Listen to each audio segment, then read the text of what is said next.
Hi అండి. Today special వచ్చేసి రాగి సంగటి, నాటుకోడి కర్రీ అయితే ప్రిపేర్ చేస్తున్నామండి. సూపర్ కాంబినేషన్ కదా! చాలా బాగుంటుంది రాగి సంగటిలోకి నాటుకోడి కూర. మా వారు అందుకోసమే అడిగి మరీ చేయించుకుంటున్నారండి వాళ్ళ అమ్మ చేత. డైలీ అయితే అన్నము సంగటి 2 చేసేవాళ్ళం అనమాట. ఇవాళ అయితే ఎక్కువ క్వాంటిటీలో సంగటే చేస్తున్నాము.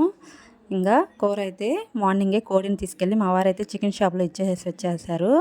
వాళ్ళైతే నీట్గా రెడీ చేసి ఇచ్చారండి. ఇంకా కూర కోసం అయితే ఒక 3 స్పూన్ల వరకు ఆయిల్ వేసేసుకొని, ఎక్కువ క్వాంటిటీ కాబట్టి కొంచెం ఆయిల్ ఎక్కువే పడుతుంది.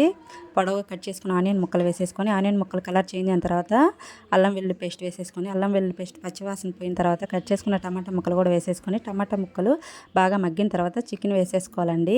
మసాలాలు కూడా హెవీ మసాలాలు అయితే అస్సలు లేదనమాట మా అత్తమ్మ. ఓన్లీ ధనియాలు, కొబ్బరి, తెల్లగడ్డ పౌడరేనండి.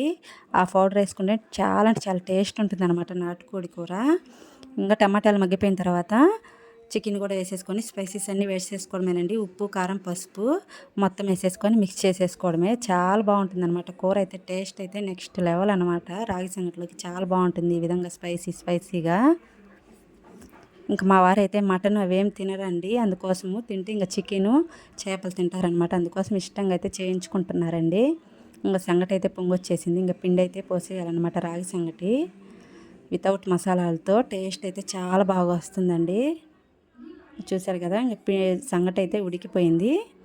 రాగి పిండి వేసేసి ఇప్పుడు మన గ్రేవీకి తగ్గట్టు కొన్ని వాటర్ యాడ్ చేసుకోవడమేనండి సంగటిలోకి అద్దుకోవడానికి.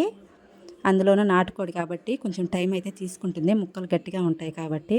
ఫైనల్గా అయితే సంగటి అయితే ఉడికిపోయింది. ఇప్పుడు గెలకాలండి. నాకైతే మ్యారేజ్కి ముందు అస్సలు సంగటి గెలకడం అస్సలు రాదనమాట. అసలు అమ్మ వాళ్ళు చేసుకునే వాళ్ళు కాదు. మ్యారేజ్ అయిన తర్వాత నేను ఇక్కడికి వచ్చిన తర్వాత సంగటి గెలకడం అయితే నేర్చుకున్నానండి. ఇప్పుడైతే పర్ఫెక్ట్గా గెలికేయగలుగుతాను, ఎంత క్వాంటిటీ అయినా కూడాను. ఫైనల్గా సంగటి అయితే గెలికేసామండి. ఇంకా కర్రీ కూడా 5 మినిట్స్లో అయితే రెడీ అయిపోతుంది అనమాట. చికెన్ కర్రీ కూడాను సూపర్గా ఉంటుందండి. టేస్ట్ అయితే వేడివేడి సంగటిలోకి చికెన్ వేసుకొని తింటే. చూసారు కదా, ఇంకా 5 మినిట్స్ పడుతుంది. స్మెల్ అయితే సూపర్ స్మెల్ వస్తుందన్నమాట. చికెన్ కర్రీ మంచి స్మెల్ వస్తుందండి. ఫైనల్ లుక్ అయితే ఇదనమాట చికెన్ కర్రీ రాగి సంగటి. ఈ వ్లాగ్ మీకు ఎలా అనిపించిందో చిన్న కామెంట్ అయితే చేసేయండి. వీడియో కనుక మీకు నచ్చితే ప్లీజ్ లైక్ చేసి సబ్స్క్రైబ్ అయితే చేసుకోండి. బాయ్ అండి.